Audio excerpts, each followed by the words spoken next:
सदन से बाहर जाने के बाद आपने चेयर के बारे में भी अपशब्द कहे, आपने लोगों को गुमराह किया, तो मैं आपको रूल पोजीशन स्पष्ट कर रहा हूं। आपने हमें गेट के अंदर आने से रोका, गैर कानूनी तरीके से रोका, गैर संवैधानिक तरीके से रोका और रूल बुक के अनुसार नहीं रोका।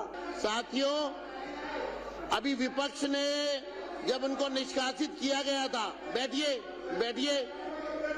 तो आज सदन में आतिशी जी यहाँ उपस्थित हैं, विपक्ष यहाँ पर उपस्थित है। मैं रूल पोजीशन आपको स्पष्ट करना चाहता हूं, क्योंकि सदन से बाहर जाने के बाद आपने चेयर के बारे में भी अपशब्द कहे, आपने लोगों को गुमराह किया, तो मैं आपको रूल पोजीशन स्पष्ट कर रहा हूं। 277 के 3 में डी मैं पढ़कर बता रहा हूं आतिशी जी आपको, और भविष्य में भी आपको ध्यान रखना होगा कि सदन की सेवा से निलंबित सदस्य सदन के परिसर में प्रवेश करने से और सदन और समितियों की कार्यवाहियों में भाग लेने से वंचित रहेंगे।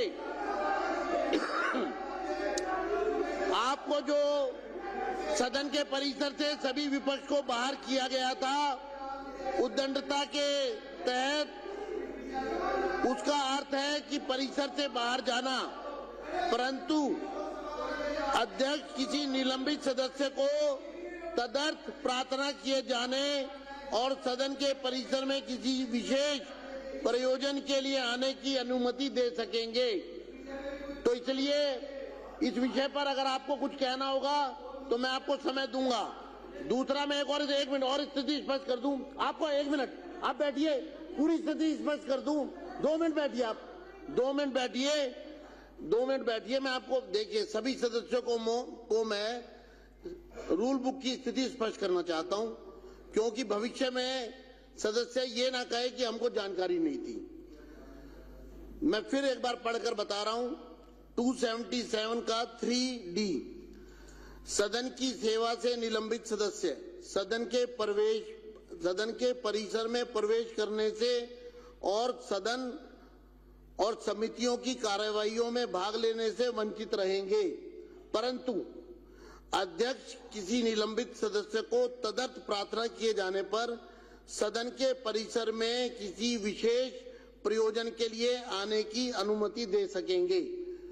अब मैं आपको 277(3) का C पढ़कर बता रहा हूं। जो आप पहले दिन निलंबित होने के बाद सदन के परिसर में नारे लगाते रहे, प्ले कार्ड लेकर घूमते रहे, प्रोटेस्ट करते रहे, उसके बारे में भी आपको स्पष्ट कर देता हूं C पढ़ के।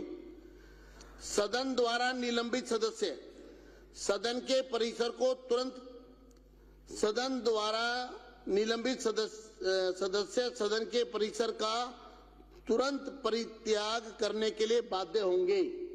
अगर आगे से आपको अगर मार्शल आउट किया जाता है तो सदन द्वारा निलंबित किसी भी सदस्य को सदन द्वारा निलंबित सदस्य सदन के परिसर का तुरंत परित्याग करने के लिए बाध्य होंगे, किंतु ऐसा ना करने पर और अध्यक्ष द्वारा सदन का ध्यान इस ओर आकर्षित किए जाने पर कि बल का प्रयोग अनिवार्य हो गया है, मैं इसको दोबारा भी पढ़ूंगा, एक बार पढ़ रहा हूं, जिससे कि सभी सदस्य समझ ले कि जब मार्शल आउट कोई सदस्य होगा तो उसको सीधा परिसर से बाहर जाना होगा। उसके लिए मैं C पढ़कर बता रहा हूं। सदन द्वारा निलंबित सदस्य सदन के परिसर का तुरंत परित्याग करने के लिए बाध्य होंगे, किंतु ऐसा न करने पर और अध्यक्ष द्वारा सदन का ध्यान इस ओर आकर्षित किए जाने पर कि बल का प्रयोग अनिवार्य हो गया है, निलंबित सदस्य बिना किसी और प्रस्ताव के सत्र की शेष कालावधि के लिए निलंबित हो जाएंगे।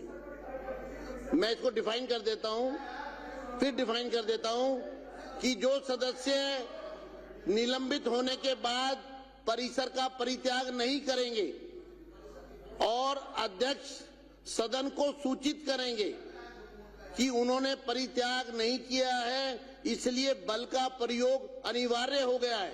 ऐसी स्थिति में सदन को सूचित करने के बाद निलंबित सदस्य बिना किसी और नए प्रस्ताव के सत्र की शेष कालावधि के लिए निलंबित हो जाएंगे।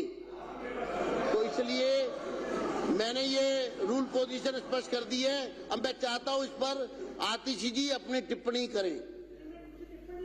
जी जी बताइए बताइए बताइए।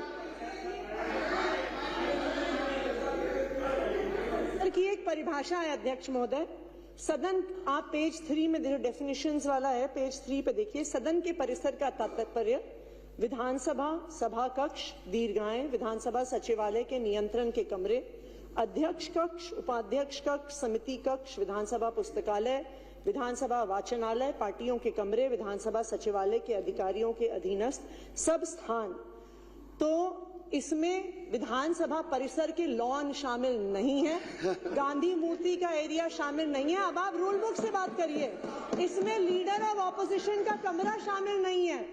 हमने बिल्कुल प्रोटेस्ट किया, हमने अंबेडकर जी की मूर्ति के तहत प्रोटेस्ट किया और वो आपकी रूल बुक के अनुसार सदन की परिसर की परिभाषा में नहीं आता।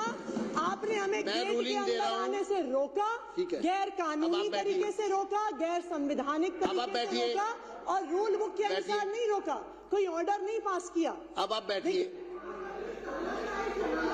अब आप बैठिए, आपका विषय पूरा हो गया। अब मैं फिर स्पष्ट कर रहा हूं, ये चेयर की रूलिंग है और मैं इसको स्पष्ट कर रहा हूं। बैठ जाइए आप। सदन के जो डी है वो पूरी तरह स्थिति को स्पष्ट करता है। विपक्ष अगर रूलिंग को और रूल बुक को अन्यथा लेगा तो कोई भी सदस्य, पक्ष का या विपक्ष का, वो इसके लिए परिणाम के लिए जो है वो एक प्रकार से वो समझ ले कि इसका परिणाम क्या होने वाला है।